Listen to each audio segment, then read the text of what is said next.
So I'm currently doing what I was supposed to be doing before I dropped something in the engine. Just measuring the shims on each one. I swapped over, what did I swap? Oh, the one that was there with that one to give me a bit more clearance for the exhaust valves, which tend to close up more than the inlets. Cams there, both of the shims. Caps, what's that? Oh, chain tensioner.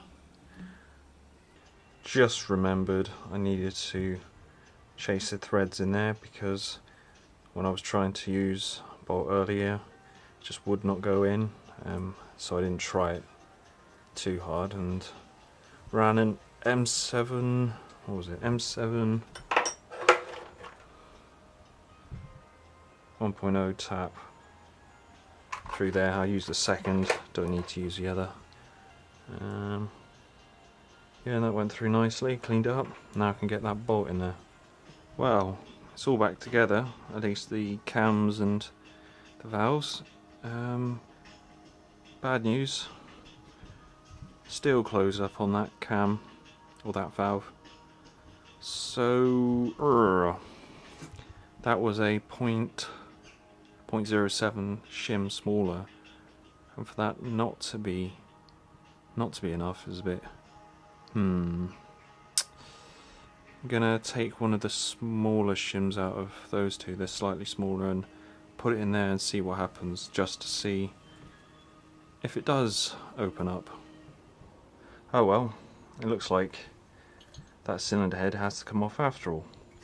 I put the plugs back in, and whilst that exhaust valve is free, or no cams holding it down, I decided to turn over the engine, and I cannot feel any compression on top dead center for the left cylinder.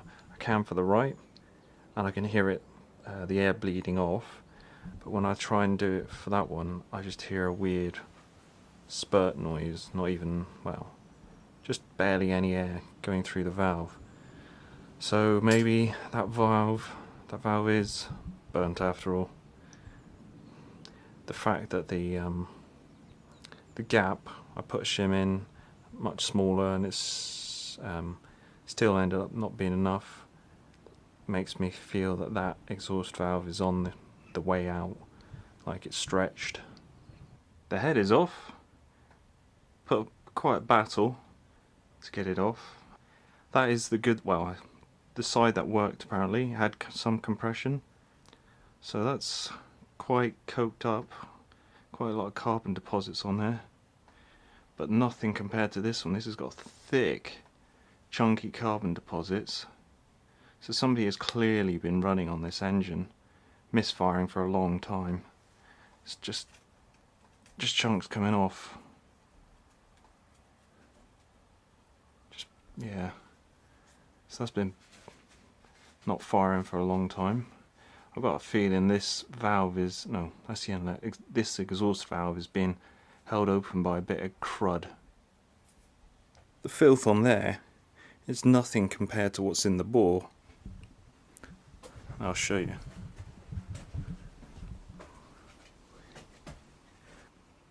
There we go. So that is what's the bore looks like. That one too. There you go. I can't tell from the screen if that's good or bad. That just looks like the WD-40 I was spraying around. This one, wow. There's just chunks of carbon everywhere, and these front studs. Yeesh.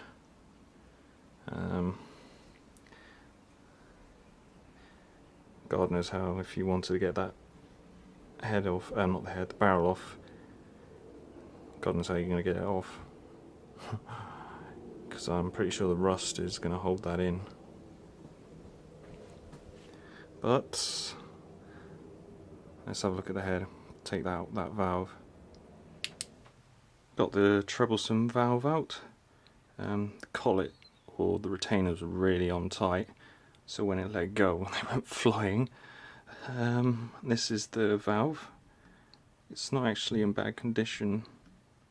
If it will focus. It's definitely not burnt. It just needs a valve job. It's got a bit of a lip on it. And this lot, the seat, if it'll focus, just utterly filthy. The build up of this carbon is just crazy. It's pretty thick. I've already given it a clean. Just chunks of carbon.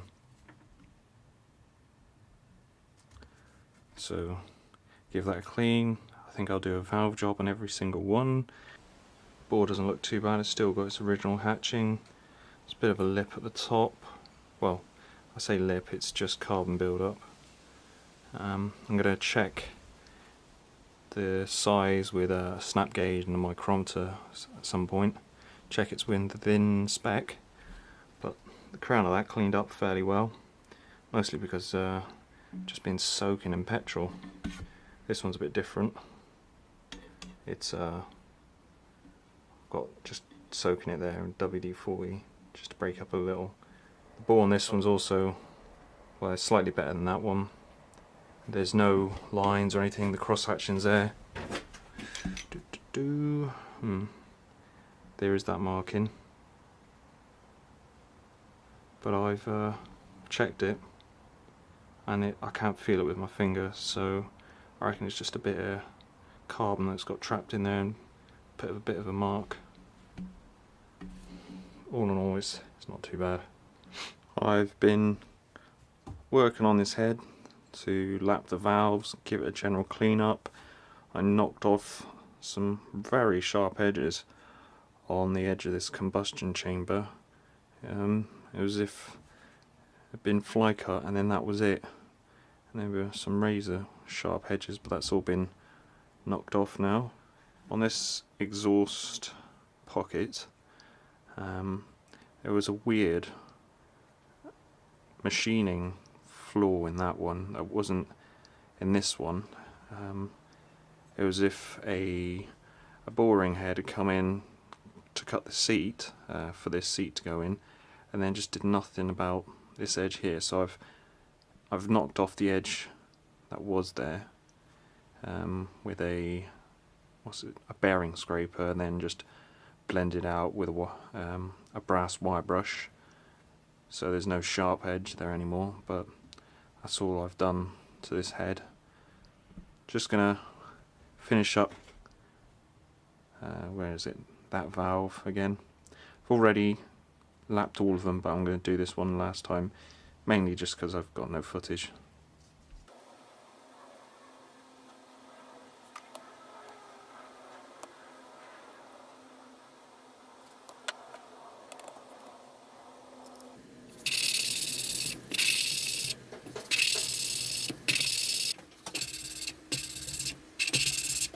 All of the valves are now lapped, along with its seat. This one, which was the problem valve to begin with, needed a lot of work. There was a lot of crap in here that needs to be removed before I even did the lapping, but now it's looking good. Along with the seat. So that's that seat, just looking good. That was the inlet one, that needed a little bit of work, not too much. And that's the valve. This inlet valve was really good, barely needed anything to get it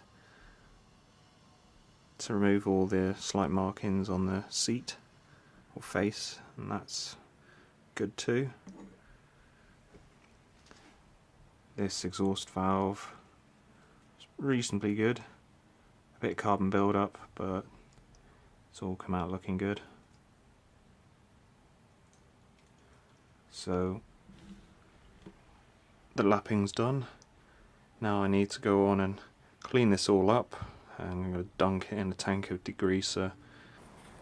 Just working on cleaning this head, getting rid of all the carbon, and I'm using this stuff. Usually I use the Mr. Muscle stuff, but they don't have it at Asda when I went there. So I'm going to try this and see how it goes. Just soaked the bottom side of the cylinder head.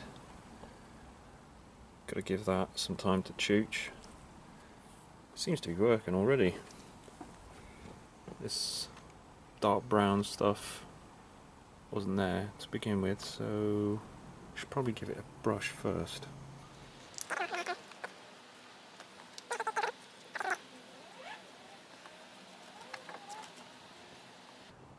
Whilst this is chooching, it says about 30 to 60 minutes on the bottle, I'm going to have a look at this engine, or cylinders, pistons, and do a general clean-up.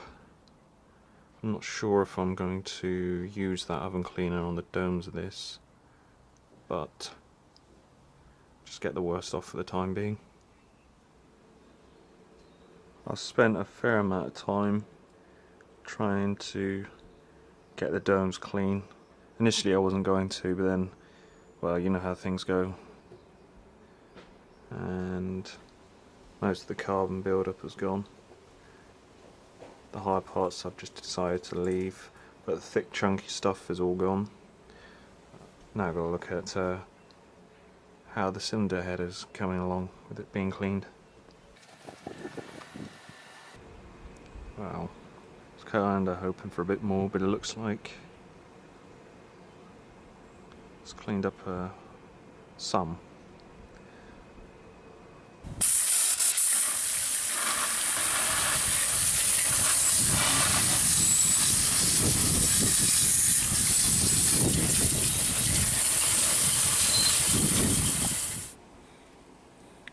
Kind of hoping for a bit more than that, but meh. Oh well, it's cleaned out the exhaust port fairly good. That was absolutely hanging earlier, but yeah, not too bad.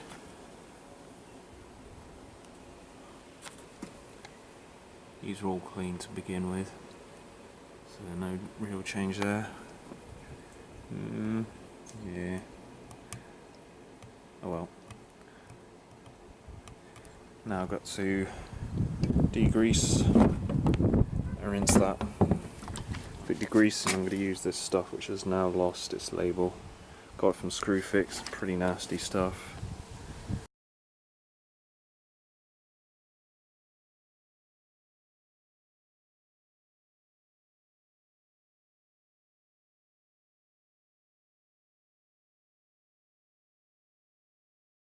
Giving the head a good clean. It's come out looking pretty good. Notice there was a weird oddity I found, is that the inlet side has come out a lot cleaner than the exhaust side. I can only presume that's because that side gets hotter and burns oil harder into the surface, and it does that better than the inlet side, which is cooler. So this side didn't come out as clean as that side. Just been spending a bit of time cleaning up the gasket side of the head.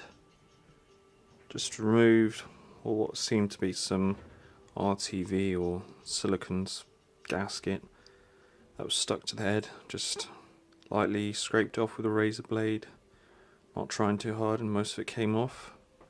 I've left it where it doesn't want to seem to come off. Shouldn't harm much. It's all ready to go back together now.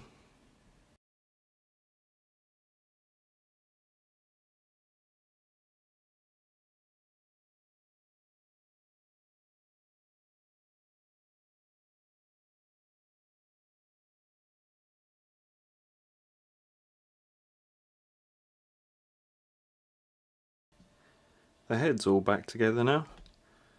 I've put the valves in, oiled up the stems, oiled up all buckets and springs if it needed it, put all the dowels back in. I can't see any light underneath there. Might be able to see a little bit there actually. There's a tiny bit there. Before I go slapping things back together, I need to check the bore size. Need to measure it back to front rather than sideways, because it wears most back to front.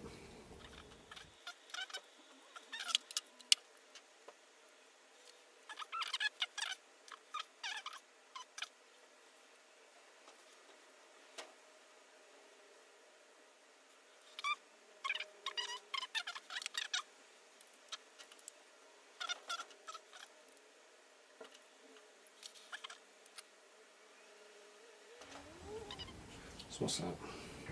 74.2 again. Okay, so we got 74.4, 74.2 and 74.2. I'm going 74.2.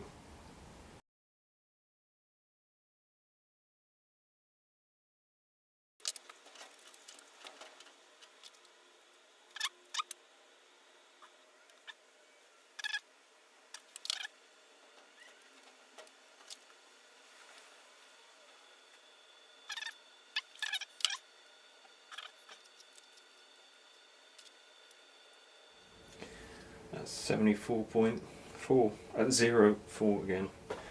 So these are both within spec. 74.04, 74.02 millimeters. This is just temporary to see if I've still got, got compression now.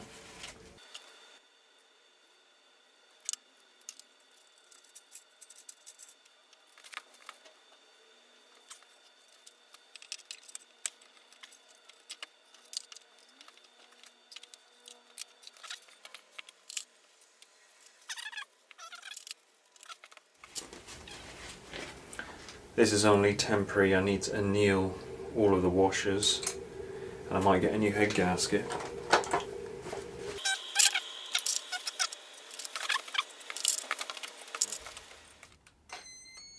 Okay.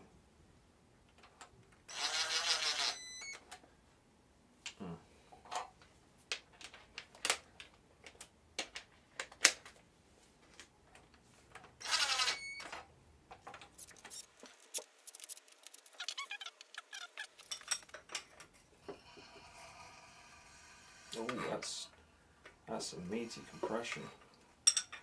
Which one's that on? Oh, this is hard to turn over. There we go. That's some compression.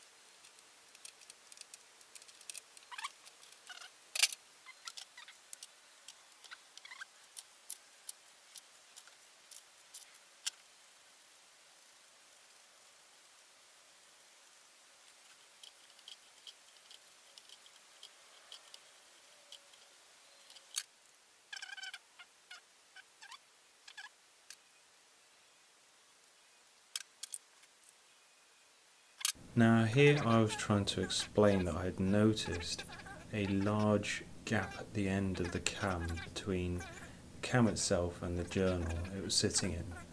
This gap was over 0.7 of a mil, which was indicated by the wire I was holding in my hand. This gap in the bearing made me to believe that the valve had stretched out of spec, so I was going to have to take the head off again for an investigation.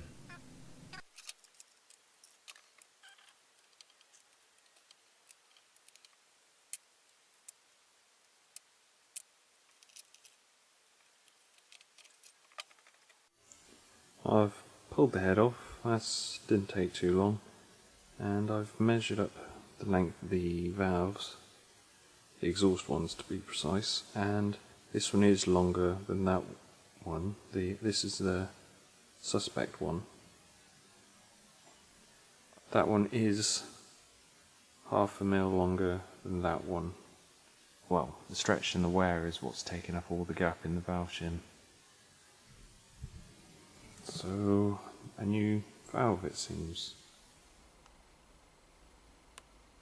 Well, it's another day and another package has arrived. Got this from, I think it was CMS NL, it's in Denmark, or Netherlands. And got some items which I needed. One was the new exhaust valve. That's arrived. I've seen the original part and I've test fit. I've got to relap that seat with that valve, and then using this shim find out what size shim I actually need. This is the smallest shim you can get, and I'm using that as a no-go shim. So from that point I can work out the gap and then work out what shim I need. If it's closed up on this, there's something really wrong with this head. Also I bought a head gasket, or at least I thought I bought a head gasket. I actually bought this, which is nowhere near the right size, the right fit, should I say. And it's my fault. I thought I was buying a head gasket, didn't really check when I really needed a head gasket. As you can see, not the right one. So I've got on order a new head gasket. That should arrive in a few days. So in the meantime, work out all this.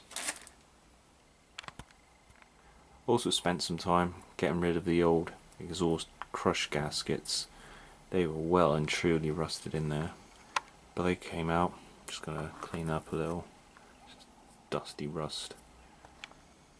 So got some copper ones to go in there instead. I spent a bit of time with the lapping compound on the new valve.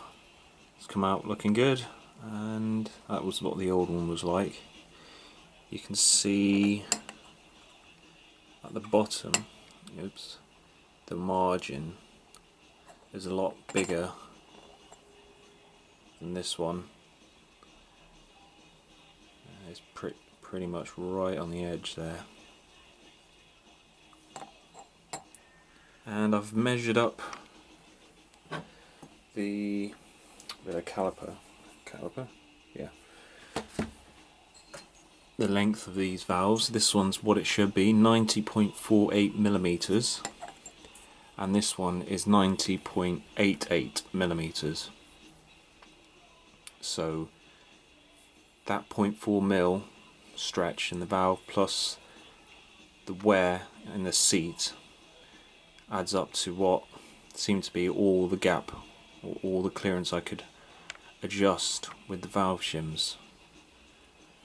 The exhaust valves are all put back together. That's the new one, and instead of putting the head on and going through all that rigmarole, I'm going to put the cam in here just to get a quick understanding of where I am with the valve clearance. Just going to do.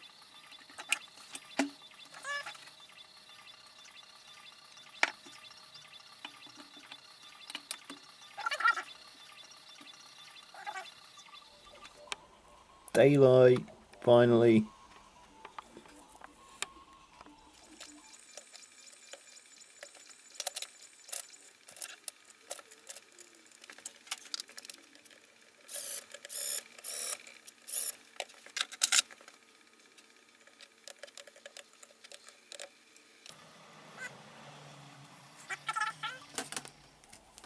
It's another day and it's another part in the mail.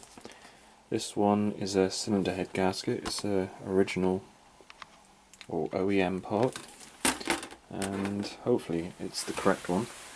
Got the old one here.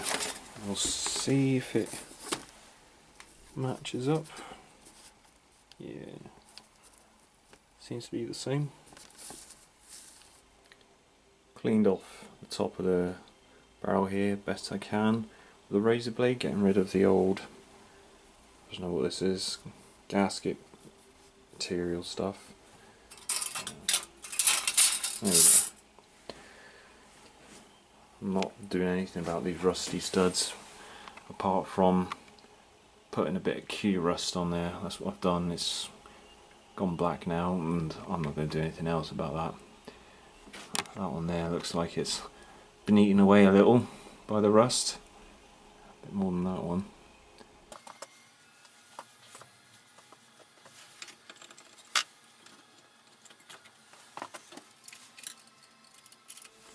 Got all the head washers lined up in a row.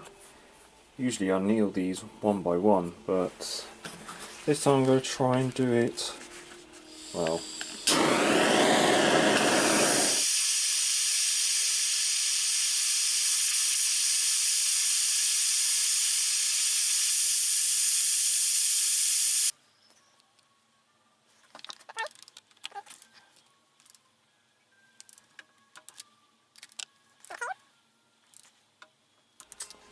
all the head bolts are now tied up to 35 Newton meters, and there's just one other bolt here that needs to be done up to between 8 and 12.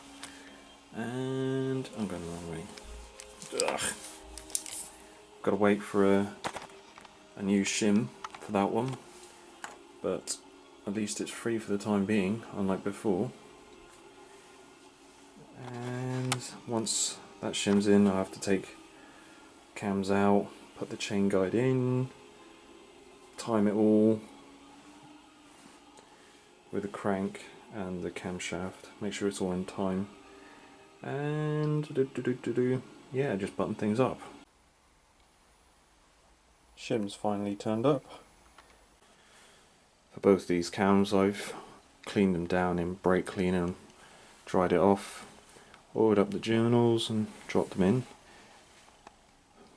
Still got to put the cam caps on, but before I do that, just like with these cams, I need to clean them. All cleaned off. Cams all timed, everything's torqued up, got the, where is it, cam chain tensioner back in, what else, all the guides are in, trying to think what else I've got to do, apart from put some molly on the cam lobes, just on the tips. It's already oiled, but I usually do this one, it's a bit much.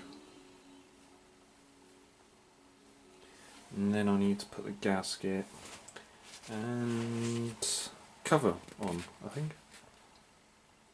I've turned over the engine with a spanner. Plug's not in that one, but there is in that one, and I've just getting good compression, so job's a good one. Hey, finally got there. Covers back on with the gasket. That bolt now fits in there after I've chased the threads. Everything's all down. Now I've just got to somehow get this engine back in the bike.